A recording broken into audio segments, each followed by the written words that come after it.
Struggle is real, struggle is true. All my people stand firm, and I will stand with you. So here we are with Chris Simpson in the studio in Kaloa. Chris and I go back a few years. We ran into each other on Instagram.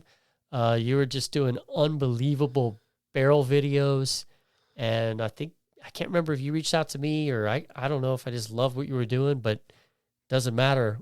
We got connected, and I love your passion. I love your music. Like, you have such an interesting, cool, intelligent way about your art, and really the most important thing is we're going to dig into your life story, because chicken skin wise, what you've pulled yourself out of and what you've helped people do is pretty amazing. So I'm going to have you introduce yourself a little bit, born and raised on Oahu, and just a little bit about your background. All right, so 1982, July 7th, born Castle Medical Center on Oahu. Tomorrow actually is my birthday. I turned 41 years old. You know, life goes by real quick. I got into some really bad habits, teenage years, growing up on the east side, Windward Side, Kailua, which led to a lot of addictions such as alcohol, drugs, partying. You know, I got like multiple DUIs, in and out of jail, baby mama drama, everything you could possibly think of. I was heading in the wrong route. But the thing is, how it all started is I always had a bodyboard. I always was taught right from wrong. Grew up with like two parents that they're good parents. You know, they raised me really well, but I just didn't listen to anything they said. I had to learn the hard way, you know. I got a few DUIs, crashed a couple cars, stuck in OCCC, and it only got worse, you know, from jails to prison, to the point where my baby mama took away my son. I stopped bodyboarding. All I wanted to do was smoke weed, drink, party, and I dug myself a hole in which I'm still getting out of, but I see light now. I mean, but I was in a hole of financial trust. Nobody trusted me, not even my own parents. The only time I prayed was when I was asking God if he could get me out of jail, like get me out of when I wasn't following a higher power at the time. But what it led to is it led me into a long-term treatment facility. You know, it was either that or Halava for 5 years in prison. And I was lucky enough to get into a treatment center in which I took seriously, and I was willing, because I actually hit rock bottom. Like, I hit so hard to the point where I lost everything. My parents didn't want to help me. My baby mama didn't want to help me. I had no real friends. They were just known as acquaintances, in which I found out in treatment, those aren't your friends. They're just people that like to use with you or like to party with you. They could care less. Like, did they bail you out? Did they put money in your books, your commissary? No, they didn't. So obviously I didn't have friends, in which I found out. And in treatment, 2 years in a long-term treatment facility, I had time to think. You know, I had time to think where I went wrong. I had time to pray and actually find a higher power and have faith and hope in one. And the real reason, Andy, is why I got what can is the story behind it. The spirit of can. Like, that means it's faith, it's hope. And what I learned in treatment is faith can move mountains. And I was always wondering, what does that mean? And then it's all about believing that you can. You know, you can do it. You can move. You can turn your life around. You can. It's never too late. You can defeat the can't. And automatic. And man, what's interesting for our listeners is that this hell of a comeback story. I didn't know all this about you. I just saw you in the most epic barrels with he's. I don't know who's capturing barrels, at least on a boogie board, at the level that you're doing on Instagram or wherever on social media. So I saw this beautiful imagery, and I just thought, this guy's a rad athlete, and he's an artist, obviously, because he spent time, money, and conceptually put together how to rig all of the gear so that he can capture like the back of the barrel, the front of the barrel. So I was mesmerized by this guy just visually from the get-go. Then I find out he's a musician. He's an artist. He's a rapper. He's like, his lyrics are beautiful because they're so passionate, and you're so focused on for the people. The concept's about for the people, for Hawaii. And then all of a sudden I start talking to him, and he tells me a story, and I'm like, wow, that's actually the Chris Simpson story. That's crazy what you went through and your comeback. And I think it's great that you get to still tell that story, but I think the upside is gigantic right now. I mean, all the great things that you're doing, all the artistry. I love being able to tell the backside story, but what the upside is rad, man. You're doing such good stuff. And I would love for you to talk about how you processed that, how you found your help, and then how you're defeating Kant daily, using, these tools of being in the water and that kind of thing. Because I think that part of the story, I mean, we jumped right into that heavy stuff, but you pivoted, and you've maintained the pivot, I think, through the ocean and through your artistry. But I want you to tell that part of the story. So the way I did it, though, to bundle it down all in like one little brochure, is they give you 12 steps. It's a 12-step program, right? The first 2 steps is the hardest. In order to quit everything you can. What I did, the first step is to witness you have a problem, to admit to it. You know what I mean? So a lot of people, they lie to themselves, and if you can't even tell yourself the truth, how you gonna tell other people the truth? If you can't even love yourself, you can't love other people. That's what I learned in treatment. So in treatment, the first step was to learn to love myself. They teach you and to admit you had a problem. So that's the first step. The second step is the spirit of Can, because the second step in the 12-step program is you come to believe in a higher power that can help you and restore your sanity. You can turn yourself around, even though you're that deep. People say it's in too deep. I was in real deep, and the thing about it is that the third step is giving over yourself to that higher power. So within those 3 steps is the hardest within the program. And around that period, we do like a month a step, right? So you take 1 month in that long-term treatment center, knowing you have a problem. Okay, 1 month. And your second month, you do that. You find a higher power. I mean, they say it could be Akua, it can be Buddha, it can be God, it can be Jesus Christ, it can be any God you praise upon, the ocean, Pele, it can be anything, but you just have to come to believe that you know what I mean? You can give all your strength and your hope and everything in this, that someone's going to help you. Universe will help you turn yourself around. And so what I did was I prayed, Andy. I said, God, in this 3rd month in treatment, I said, God, if you lead me in the right direction, I promise you I will not use alcohol or drugs anymore. And that is funny because ever since I made that promise to God, I kept my promise, and He has been leading me in the right direction. So we both have what you would call it, a deal. Yeah. Because if I relapse or use, He's not going to lead me in the right direction. He won't lead me in the wrong.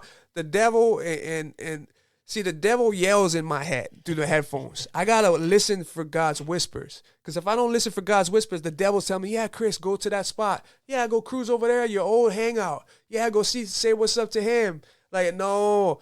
The hater demons are loud. Yeah, they're loud. So you really got to listen for the whispers. And I always do to this day. Is listen for God, what He's trying to whisper to me. Like, no, Chris, don't do that. Chris, don't deviate. Like, do what you're going to do. Like, so I have a plan of action, and I stick to that plan of action. Like, let's say I go to work.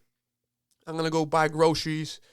I'm going to go home and go get some sleep for the next day because I got to do the same thing over. I don't go work, go buy groceries, and then see John at the grocery store. And John said, oh, there's a party at at so-and-so house and go to so-and-so house and then get led into these vicious cycles. World, and then you end up meeting a girl that does this, and then you end up doing that too, and then next thing you know, you relapse. Yep. So they say that you relapse before you even physically touched or picked up that drink. So it's just all in the mind. They say that you relapse first in the mind because you go into that house and you're not supposed to be at that house. Yeah. So that's already you've given up already. You already got it. You already so that's how dangerous this shit is. I believe it, and you plant positive seeds all the time. Like I like your regimen. I love that you get up early, and I think that a component of that is that you want to capture the best imagery, right? So the lighting is good, but also then there's not too much traffic in the lineup, right? So you got it all to yourself because you're up early and you're catching the early bird waves. And I just think all of it, I think the seed planting that you do daily has been amazing for you. And can you talk about going to speak to, I think you've gone to prisons or maybe. So I go back to the treatment centers. Yeah. They say in order to keep it, you got to give it away, in which I'm doing right now. And that's I'm giving it away for free. That's so I can keep it. Right. But how it all went for me, Andy, with all these sponsors and all that shit, what I did was I got out of treatment. My parents bought me a bodyboard, right? And I'm at a clean and sober house right across the street. I open the door and there's Jeff Hubb and Spencer Skipper that live right across the street from my clean and sober house after getting out of a 2-year treatment program. And I say, hey, yo, Spencer Skip, yo, what's up, man? And then Jeff Hubbard walks out. I'm like, no way. I run down the steps and I ask him to sign my bodyboard and get a picture with him, right? So these guys are two living with each other on Oahu. And Jeff's from, I know he's from Kauai. And yeah, just some legends in the bodyboarding world.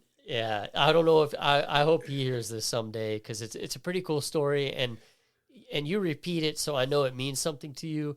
I know that it was a sign in a way and kind of like, hey, I'm on the right track. Get me back in the water. I'm running, getting back in the water. I'm running into the right people. I'm in the right circles now. This is going to happen. It's a law of attraction. It's just going to keep happening if I'm going in this direction. Yeah. So I love it when you tell that part of the story. So I'm glad you added that in. That's super cool. Let's talk a little bit about your music because somehow we got to infuse it into this podcast, or I got to set up some links and stuff. But how did you end up in that art form? See, music was always in me. Before I got incarcerated and locked up and all this stuff, I got a bachelor's degree in sound art. So I love. No way. I didn't know that. That's awesome. So my dad, he's not rich, he's wealthy, but he sent all of us sons through college. My brother wanted to become a lawyer. He took the bar exam. He went to Brooklyn Law School. Wow. When I got my AA at Windward Community College, my dad's like, hey, Chris, what you want to major in?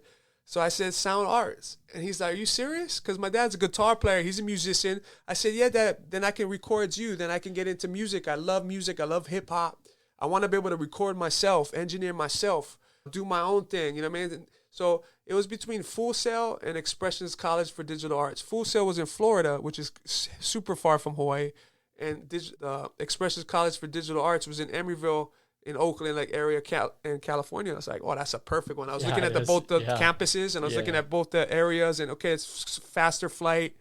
You know, so I picked Expression. So in the year 2002 to 2005, I was a local boy living in the mainland. It was hard for me, man, because my shakas turned into peace symbols, and my bras and my local slang started to deteriorate. They flowed into, you gotta fit in. Or, you gotta fit in because everyone's like, what the fuck is that? You throwing up a shaka? And he's like, no, what is that?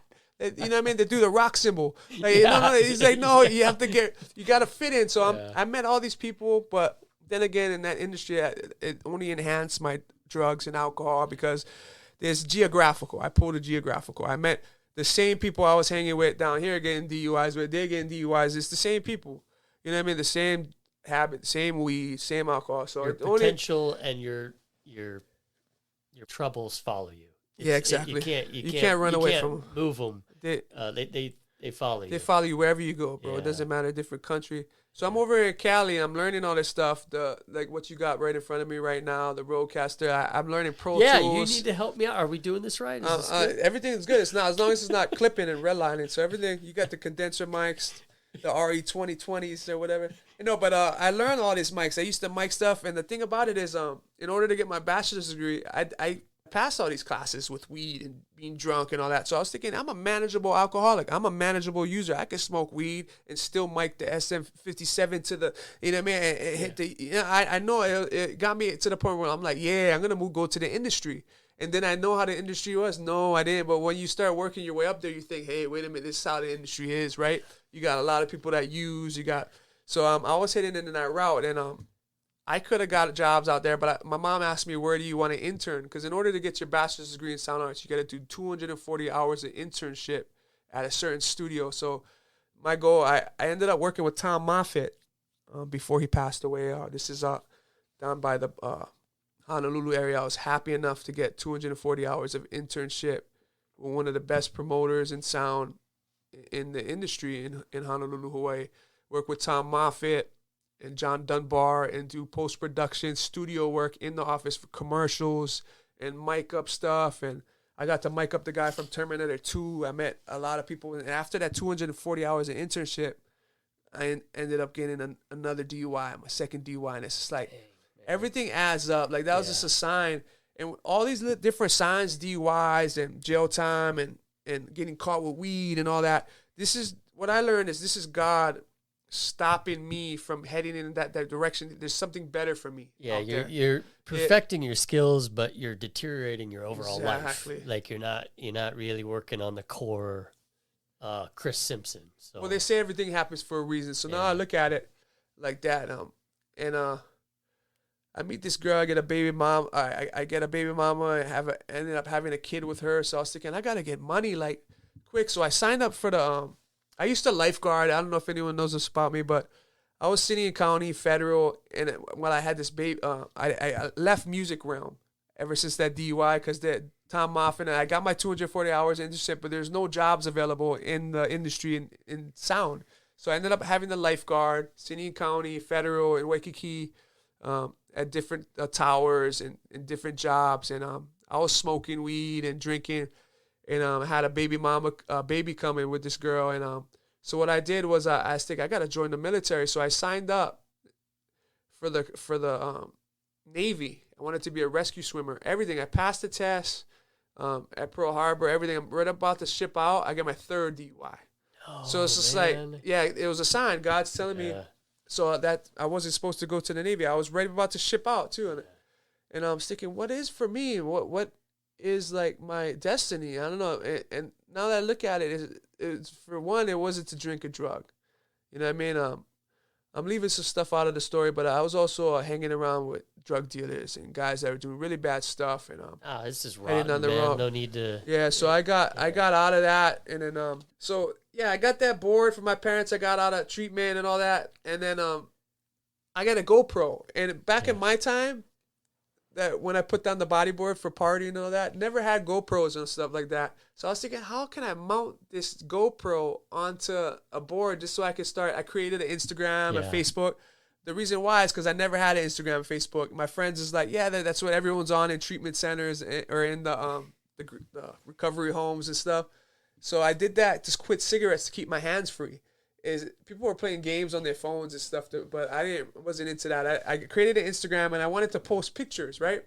And I got the GoPro connected to my bodyboard because I have a friend that created a mount for me, but it kept breaking. So we went to the drawing board and we created this metal one that was so heavy, and then it was so super dangerous. But that was my first clips I was getting. This is back. Around like 2015. Yeah, you get wadded up with some of that gear, and that's not super fun, I bet. I'm sure. Yeah. I mean, the newer ones and the stuff you have now is probably way lighter and more forgiving, but I can only imagine one of those poles hitting you. Well, the newer ones now are lighter and more forgiving, but the way I found them is through Connect. Like there's one people called Connect, and the guys that are from here invented it. Kyle Maligro, Bodie Ortine, and Harry Antipala. They're all from Kauai, and they invented it. And it was cool. It was a lighter. Connect was a lighter mount for the tail. So back to the drawing board. I took off the one that me and my friend made that was heavy, like five times as heavy. stainless steel, and Connect made an aluminum one that is super light. So I got that. I bought that, and I started doing these posts, hashtagging Connect, hashtagging GoPro. GoPro never got at me, but Connect did. Connect said, hey, they said, we'll sponsor you, send you mounts, send you. So I kept breaking them, and they kept sending more. Yeah, I to the kind of point, remember some poles, of that too. Yeah. They created Bodie. He manufactured me from Washington some custom made poles, longer than usual than they sell in the store. So I'm going out there trying to push my limits. Backdoor pipe, going out there and closeouts on the west side, and going to Sandy's with it, which is super dangerous. But my Instagram was just growing, like these real followers. Like it was going 1,000 and 2,000, 3,000. And then all of a sudden, I was like, oh, you can go out earlier with the lights. So I bought Loom Cubes. I bought 2 of them on the internet, and I started hashtagging them. And then Loom Cubes follows me immediately, and they see these lights, and they're like, wow, we want to get at this guy, sponsor this guy. So I get a message in my DM from them. They're like, one day, they're like, well, we're in the North Shore at Jamie O'Brien's house. How would you like to come down and meet your new team? That's cool. And I was like, oh, shit. Yeah, so I drove an hour and a half down there. I seen Jamie O'Brien, all his friends, Scotty, and then Damon, the guy that was his videographer at the time. I met all these guys. Like, so he's going out with the lights on his surfboard at this time, and then I'm going out on my bodyboard, and it's just like footage of this lighting up barrels. Yeah, you know what I mean? it's so cool. So for our audience here, so bodyboarding is prone on the board, and Chris has rigged cameras on the front, the back of the board that it literally looks like someone standing over him, filming him through the barrel of a wave, and it's just beautiful because you don't get that angle or hadn't previously been able to. So we'll get some clips up so you can see it. Chris, since he's got a degree in editing, is probably going to help me with this, right, Chris? Automatic. Speaking of that, I'm over here on Kauai. I used to live on Kauai for 4 years, right? I tried to pull a geographical between 2000. No, for real. I thought that if I come over here and live with Alika, my older brother, that I can get away from all the problems on Kauai. Yet alone, I still had the same problems down here, but I met a lot of cool people, and I brought my sound talent down here too. I had had a studio in Hanamaulu. I would record a lot of Kauai MCs.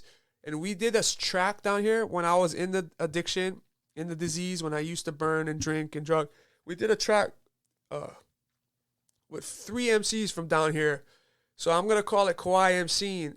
And this song was made in 2008, and now it's 2023. So this is a 15-year-old track, which is timeless, and I'm bringing it to life. So I came down here. That's awesome, man. I came down here that. not only for my birthday and to go surf and to get my... work. And so it's in the blood. So Alika, talk about that real quick, because Revival is quite a band. Yeah, my brother Alika, he the vocalist, one of the vocalists for Revival. So he has some songs with them, and he plays on this island a lot, so everyone knows Alika from Revival. That's all I gotta say. And they're like, oh, you're his brother? Yeah. So speaking of music, he loves singing and raga flow and all that percussion. He loves playing instruments, as well as my dad. My dad's a one-man band too. He plays guitar and all that. So I figured I'm going to go to this school and become a professional engineer, but it didn't work out that way, But I still have talents. In those 2 years of treatment, I was sticking to that. What am I going to do to not use and drug alcohol? I was thinking, okay, I love bodyboarding. So I'm going to get back into bodyboarding. This is my plan of action when I get out of this 2-year treatment facility. Okay, that's one. What if I get hurt on bodyboarding? What's your plan B? Music.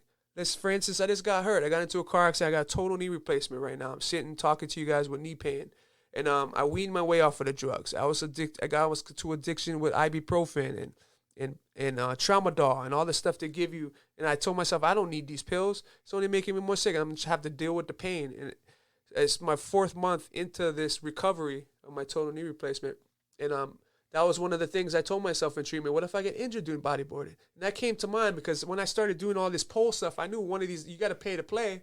Yeah, I split my hand open at back door, tends to blood everywhere. Yeah. I hit my head with the loom cubes on the west side. You always split get my time head. out in sport. Yeah, so what am I doing now? Music. Like I'm focusing on music. I love that, man. I know that about you because I think about you because I was worried a little bit because I was like, what am I man, gonna do now? I was like, he's gonna be out. I'm gonna fall right into. I knocked the dust off my mic, my condenser mic. I dusted my keyboard. I started making beats. I was thinking, okay, I'm gonna make this video. I'm gonna bring this back to life. So and then another one was the artwork. So if I say I'm getting bored with music, nobody's sending me a beat or I don't have time to make the beat or write to a song. I'm just gonna start drawing and make these. So we also did a goal card, and one of them we did a theme of Chris. It's pretty cool. It's like a cartoon of him in a barrel with his pole and camera at the backside, and so we'll have those available too. And then it's cool because the backside is a QR code that tells a story. And then my favorite part about it is that you actually say, "Hey, call me." And I'll tell you how to do this, meaning get through what you got through in life. And I think for me, that's super cool that you'll offer that up too. And I appreciate that a lot. Yeah, but the thing about it is a lot of people, they're scared to ask for help, you know? They're scared to reach out. But every now and then I heard, oh, such and such passed away or so-and-so died. You know what I mean? And they didn't want to reach out. And these are the people that you got to reach out to them. And that's my advice to you guys when you're hearing this. Reach out, man, because there is people that care and that can help you. Yeah, so just don't keep it to yourself because that's the worst. There's a template of help for pretty much everything in the world. I mean, seriously, like somebody's done it before.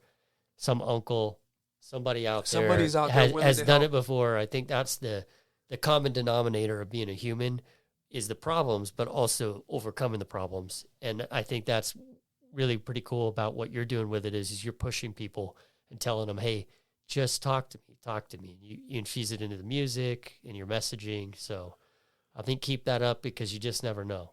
Exactly. It could take one or two that turn a corner. It's huge. So you can stop someone. That's why I go to those once a month, go to San Ana where I came from. And if they don't want me, I'll call back once a month to see if, can I come back now? Can I come back now? If they don't like it, I'm showing the motivation of I want to help. All right. But I'm still working on that goal card. You are. And my goal in 5 years is to become a substance abuse counselor, and I'm going to keep pushing that goal. I go on Zoom meetings. I accumulate hours, and once I hit a certain amount, then I could take the CSAC examination and become certified. So bad. So we need more on the islands, and we need more treatment centers. We can't just have one Sand Island treatment center. We need 3 of them. We need a lot of different. We do, but we also need before that you arrive at the edge of that cliff. We need more guys talking about how more war stories, more people leading people in the right direction. Yeah, leading people in the right direction. For me, I think a lot of habits and things that you don't like about what you're doing in life.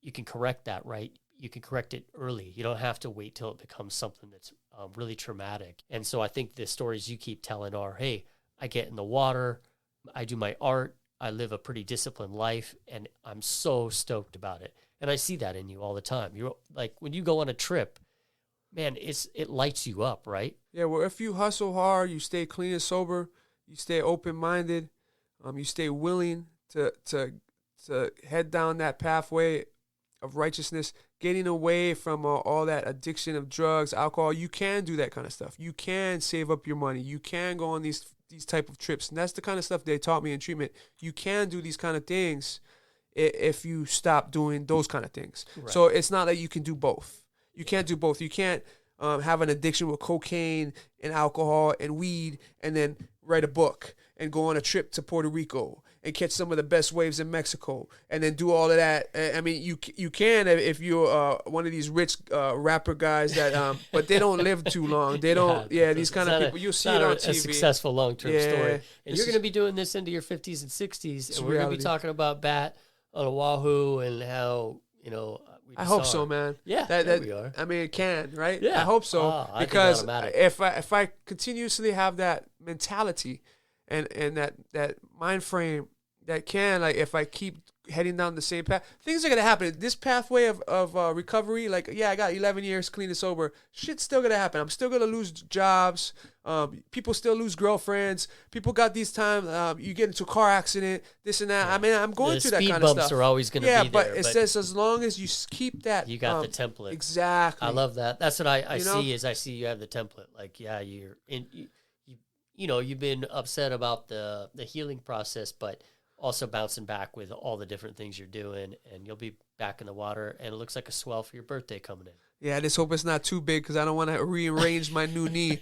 So I'm Yeah, just you trying to, better like, not. You when in better doubt, not. don't go out, they say, right? That's But true. I have all I got all the expensive knee braces and all the stuff Yeah. that they give you in requirement that if things go wrong, like, I mean, I know when to go in. You see me, like, I know I get tossed around. I'm actually, I told Aliko over the phone today. He's like, yeah, it's your birthday tomorrow. I'm going to see him play at Rob's.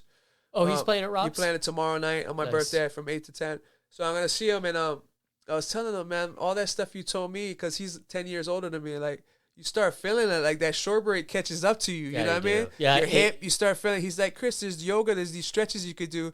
I'm like, bro, I'm turning 41 tomorrow, and You need to do I'm yoga. starting to feel the lower back. I'm Yeah, starting to it's feel crazy, man. After 40, if you're any kind of an athlete, it's weird. Every year it just stacks and compounds. Where you're like, wow, like, you just got to take care of yourself, man. I mean, Yeah, there's it's things just- that he said, watch YouTube. There's these stretches you could do. Yeah. My brother Alika, he's all into Yeah. it. He said there's these bands that you can recover from your hip pain, and he's Totally, he's right. man. No, because Yeah. YouTube, you just go on there and you see all these different. You can actually learn a lot on YouTube. That's what I like.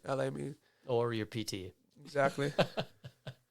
But awesome, man. Well, so you're gonna release that? Music video. Yeah, Yeah, music but video? I give myself deadlines. I told my friend Gilatitis on Kapala side, I was like, bro, if you don't send the clips, your verse is gonna have an animated clip of you at the part you missed, a cartoon clip like at the part that you didn't want to do because you didn't remember your verse, and then everyone else like Dale and my friend Sam, and they're gonna have better looking stuff.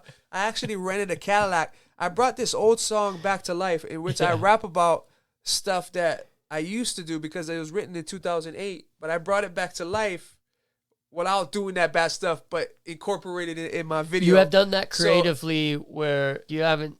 I mean, I don't think you sensationalize that stuff, too much, because you definitely make it clear that it's not a good Right to do. result in the end. Yeah, I mean, just like Eminem, right? You hear Eminem's song in his videos.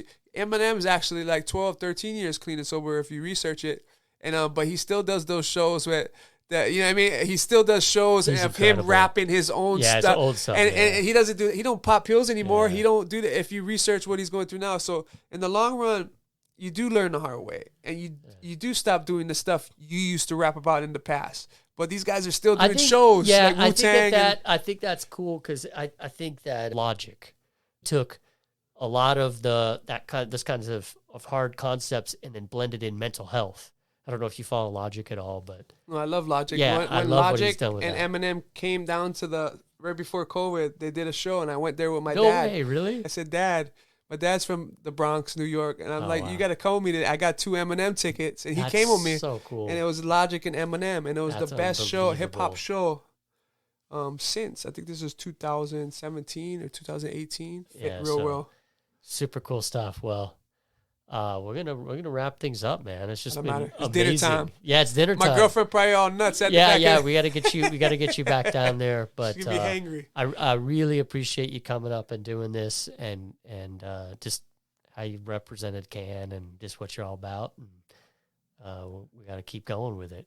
Automatic, man. I'll be flying up to Vegas for the next one. Yep. Just to let you know that, man. I will be in Vegas, so I'll have to explain that. But moving to the ninth island, You'll be back. it's all good. But You'll life will back. be great. Yeah, you got to come visit me there. You always got a place to stay. Automatic. That's my third home. This is my second home. That's my third home. Ninth They island. call it the ninth island. It Yeah, is, exactly. And you got a place to stay for sure. So I got family awesome. there. Well, thank you, Chris Simpson, and thanks everybody for listening. Appreciate it. Thanks right. a lot, Andy. You got it, man. Take care. Take care. Struggle is real, struggle is true. All my people stand firm, and I will stand with you.